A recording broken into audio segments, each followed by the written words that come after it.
It's time for another episode of Let's Play Castlevania Aria of Sorrow. In this episode, we're going to start with a boss battle. We're coming face to face to face to face with the Headhunter. The first form is the Countess. And basically you just want to stab her and then try to slide away from her whenever she gets close. And that's basically all there is to that form. It's very easy. The second form is the Old Man, and he kind of hovers around and eventually starts using spells. You'll see kind of a glyph like that. And he can use two spells, either a lightning spell, where 3 bolts of lightning center from his body downwards, or a fire summoning spell where 2, I guess, fire demons or something. Anyways, they form like a double helix downwards towards you. Like that right there. Otherwise, aside from those spells, he's pretty easy. Ooh, that was close. There we go. And the third form is the shapeshifter. This form you want to use the axe armor soul with to get some free hits, and then make sure to avoid the poison cloud that he just spit out there. It will give you the poison status effect, which will make all your attacks weaker, so it's definitely dangerous to get hit by that. Basically, just get hits in whenever you can, and when he tries to French kiss you, kiss him back with a whip. And that's all there is to it. That nets us the Headhunter's soul, which allows us to collect souls to increase strength. That's kind of a bad representation of what it actually does. The truth is, it's almost like equipment. The more souls you collect, the stronger it gets. It's pretty strong now, so I'm going to use it. And it's only going to get better as we go. I think that the max you can get for any statistic is 16-point bonus on that. Anyway, we've got another new enemy, the Curly. I'll get her soul and we'll be back. Okay, I've got the Curly soul. This allows us to transform into a demon and rush at enemies with your swords.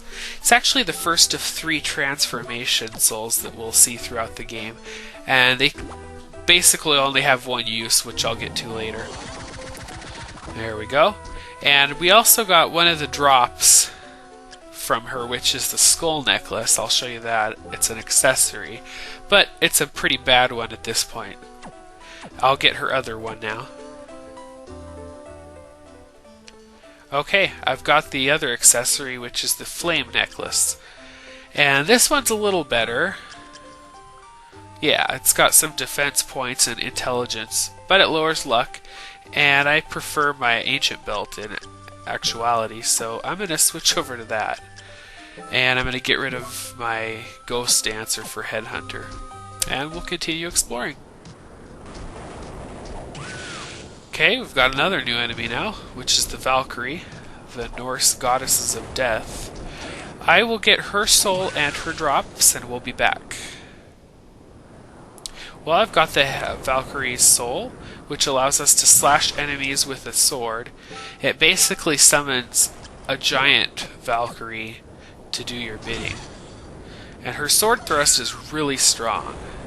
I've also got a drop from her, which is the plate, or iron plate, but at this point it's pretty weak. And now I have her other drop, which is the partisan, and it's pretty strong. It's a spear, kind of like the old Dynasty Warriors looking spear. And another new enemy, the disc armor. I will get his soul off screen and we'll be back. Okay, we've got the disc armor soul. This shreds enemies to bits with a spinning disc. This is one of the strongest, in my opinion, for bullet souls, and one of the best because it hits so rapidly. I'll show you. See what I mean? Basically tore that Curly to bits. Man, that thing's strong. I recommend using this soul once you get enough MP to use it consistently. Anyway, continuing up the tower. See what I mean? Man, that thing's strong. Up here we have another new ability, which is the Undine. And the Undine soul allows us to walk on water surfaces. So now we can access another new area once we finish up with the quarters here. And up in the corner we have the Headhunting sword. And the Headhunting says that it's a poison secreting sword. It's much stronger than their current weapon, and it's still got a decent range. I'll meet you back down there. Okay, we're back in the main quarters right after the boss battle now. I'm going to stick with the Headhunting for a while. It's pretty strong, and it's got a decent range, as I said, so I'll play around with it for a while. If we head left here, we enter the mirror corridor. And you notice my reflection, you can see it in all those mirrors, except this one. This one has the Kioma demon, and I will get his soul off screen for you, and we'll be back with that. Okay, we've got the Kioma demon soul. This one allows temporary invincibility, and I'll show you what that works like once we get out of this area.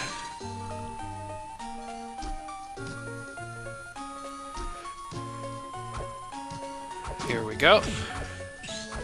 Basically, it gives you about 3 or 4 seconds of invincibility, so it's pretty short-lived. I won't be using it. Using the Undine, we can reach this upper area now. But make sure to switch back to your Headhunter or whatever soul you prefer once you're done with the Undine ability. Otherwise, it's just a waste of a soul spot.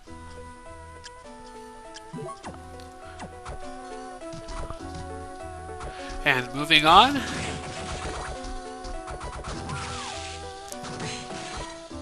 There we go. We've got another new enemy, which is the Imp. I will get that soul off screen. Okay, we've got the Imp soul, which summons the Imp familiar. Basically, this one is our first real familiar soul because it will stay on screen with us the entire time. But it's not very aggressive, it just sort of hovers wherever. I mean, you can get it to kill stuff, but it's not my favorite. I'll use it for a little bit here, but that's it. I won't rely on it. And more mirrors. And of course, you know there's a Kioma demon coming up. Otherwise, there would be no mirrors in here. There he is. We'll let our Imp get him.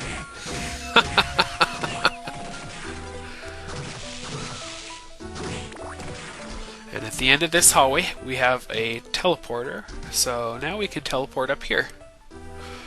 We'll head back now. And if you haven't checked out that auto-tune the news, I highly recommend that. It's hilarious. I've watched all of them now. They're just too funny. There we go. And down here we've got another new soul coming up, which is the Lilith soul right here. I will get that off screen and we'll be back with that. Okay, we've got Lilith's soul now, which increases intelligence by 8 points, so it's an upgrade from the previous intelligence booster. But it's nothing compared to Headhunter, so I'm going to stick with that for a while. Looks like I've already got that potion, or max amount of it rather, so we'll move on.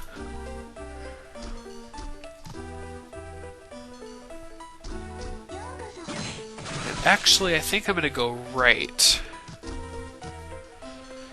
just to finish up this portion of the map. There we go. The area to the right here we're going to come back to much later, so for now we'll just turn back around and head left instead.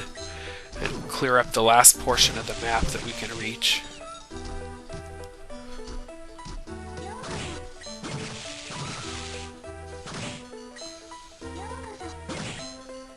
There we go. And watch out for these Liliths. They kind of pop up at random in this area, so you have to be careful.